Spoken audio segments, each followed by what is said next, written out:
சும்மா வெறும் சுற்றுப்பயணம் அது ஒன்றும் வேலையாகாது. கூட்டணி பாஜக என்னைக்கு கூட்டினாரோ அது சரி வராது. தமிழ்நாட்டில் மீட் இருக்குது. தமிழ்நாடு எப்போ மீட்டாச்சு? இவர் 5 ஆண்டுகள் 10 வருஷம் ஒன்றும் மீட்கல. இவர் 4 வருஷம் ஒன்றா மீட்டார். பேச்சுக்குன்னு பேசுகிறாரு. இப்போ இருக்கிற ஆட்சி பிரமாதமான ஆட்சி, நல்ல ஆட்சி.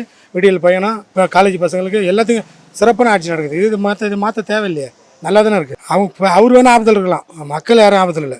சுதந்திரமாக சௌகரியமாக இருக்காங்க மக்கள்லாம். இப்போ இந்த ஆட்சியில் பரிபூர்ணமாக இருக்காங்க. எடப்பாடி அவர்கள் ஏற்கனவே முதலமைச்சராக இருந்தார். தமிழக நலனில் முக்கியமாக எல்லாத்தையும் இழந்துட்டு மத்திய அரசினுடைய அடிமையாக இருந்தார் ஏற்கனவே. இப்போ திருப்பி அதே திருப்பி அடிமையாக மத்திய அரசோட அடிமையாக தான் திருப்பியும் போறாரு. தனிச்சு இவர் ஒரு கட்சியில இவரால் முன்னெடுத்து ஒரு அனைத்து இந்திய அண்ணா திராவிட முன்னேற்ற கழகம் எவ்வளவு வலிமையா இருந்ததோ அதை பல பிரிவுகளை உடைச்சிட்டு இன்னைக்கு தான் பெரியவர்னு சொல்லிட்டு இன்னைக்கு அந்த கட்சியை சீரழிச்சிட்டு இருக்கிறாரு. எல்லாத்தையும் ஒன்று சேர்த்தா இவங்க நல்லா இருக்கலாம். இன்னைக்கு பாரதிய ஜனதா கட்சி என்ன சொல்லுதோ அதை தான் அதிமுக கேட்கும். அதுல தமிழனுடைய முற்றிலும் அவங்களுடைய வாழ்வாதாரத்தை சீரழிக்கிற நோக்கத்தில் தான் பிஜேபி இருக்குது.